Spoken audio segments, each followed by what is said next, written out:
on Channel 5. This is the 10 o'clock news with Deborah Norville. Coming out revealing secret negotiation between the Nazis and the Zionists in 1933, which allowed German Jews and their assets to go to Palestine. Rich Samuels joins us tonight with the story of the controversy behind the book and the author's struggle to write it. Rich? Deborah, with the rise of Adolf Hitler to power in the spring of 1933, the Jews of the world were faced with a dilemma. They could raise a cry of protest, a cry few would heed, or they could make a deal with Hitler, a deal that would bring a step closer to their dream of an independent Jewish state. American Jews marched calling for the boycott of all German exports. Jews throughout Europe echoed that call. So did Jews everywhere. But a group of Zionists at the same time was quietly negotiating an agreement with the Nazis to allow the immigration of German Jews and the transfer of their assets to Palestine. That deal, reported in August 1933, was the transfer agreement. Palestine, sparsely settled by Jews at the time, was radically changed as a result. I lived in Palestine from 1933 to 1936, and we saw every week transports of German Jews coming to settle in Palestine. German Jewish settlement of Palestine was, for a time, official Nazi policy. These photos of Jewish life in Palestine, along with a lengthy text, appeared in 1934 in the Berlin paper Der Angriff. A Nazi Visits Palestine was the title of the multi-part series. A medal was struck by Goebbels in commemoration. On one side, the swastika. On the other, the Star of David. Hitler demanded one concession for the transfer agreement, that the call for a boycott of the Reich, raised by Jews here and elsewhere, be rejected by the Zionists. The Zionists made that concession. And so, while Nazis were marching in Germany, and while Jews were marching here, diplomacy was running a more important story. In the Mediterranean, where the dream of a nation-state for Jewish people came a step closer to reality. The story in this book some will find hard to accept. So you've never been told what the origin of Nazi is. NA is National Socialism, which was the German Nazis, and in 1923, there was a double agent who came to Hitler, and he said to Hitler, look, your Nazi party is not, your National Socialist Party is not getting off the ground. You need an alliance. And he suggested that they ally with the Zionist Party. So the NA of National Socialism joined with the Zionist Party in the World Zionist Party in 1923, and ever after was known as the Nazis, NAZI. The ZI was for Zionists, but of course no one knew that, because our popular mythology is that the terrible Nazis were attacking the Jews. But what we were never told is there was a great schism in the Jewish community of the world between the Zionists and the non-Zionists. You see, the non-Zionists were the Orthodox Jews who believed you could not have a Jewish state until the Jewish Messiah came.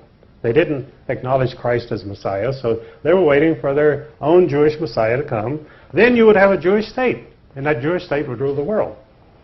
But the Rothschilds in 1828 decided they couldn't wait for the Jewish Messiah, so they started what they called Reform Judaism under Moses Hess. And Reform Judaism said, yes, you can have a Jewish state before the Messiah comes.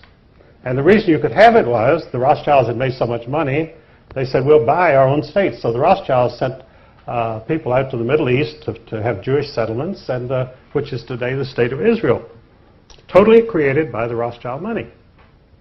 And so Reform Judaism then became the cause of a great schism between Orthodox Jews and Reform Jews.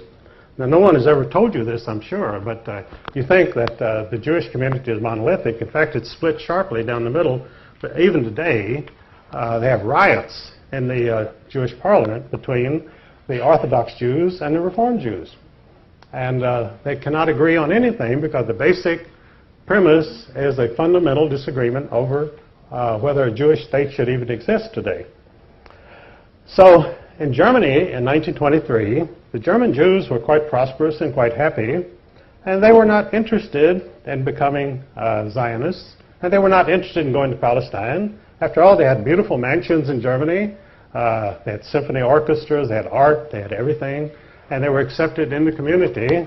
As Ezra Pound said, Germany was the least anti-Jewish country in Europe. When you went over into Poland and Russia, you had very strong feeling against Jews. But in Germany, they were accepted and happy, so why would you ever have an anti-Jewish government in Germany? And of course, Hitler, allying himself with the Zionists, he said, after all, you're right. He said, we have the same goals. And so he allied with the Zionist party, and the mission of the Nazis was to force the anti-Zionist Jews to accept Zionism. And this is what the concentration camps were about. They put the anti-Zionist Jews in the concentration camps, and they were placed under the direct administration of the Sonderkommandos, who were the Zionist Jews. So the concentration camps were run by the Zionist Jews in order to punish and get rid of the anti-Zionist Jews, which they did.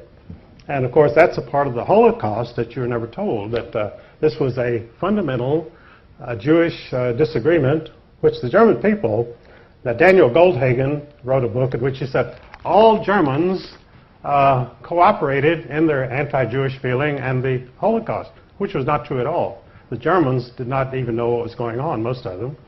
It's just like in the United States, when we were perfecting the atomic bomb and bombed Hiroshima and Nagasaki, the American people knew nothing about it. It was forbidden to mention the atomic bomb. I was serving in the Air Force at that time. We never heard of any atomic mission or atomic bomb until the bomb was dropped on Hiroshima.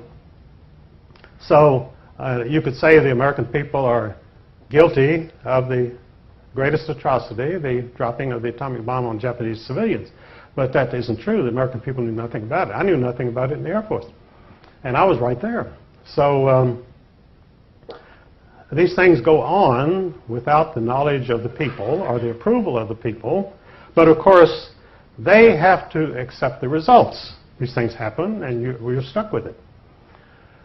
So this is the real story of Zionism, that the Nazis... So then, well, if the Nazis had allied with Zionists, why didn't the Nazi party survive? Well, what happened was, in 1945, after the German military was defeated, they brought in the German leaders, the German generals, at the Nuremberg trials, tried and convicted and executed them.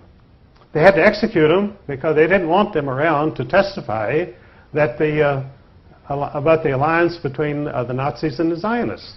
So they had to die, and they were executed for that reason. Because, they told about the atrocities that the German generals had committed.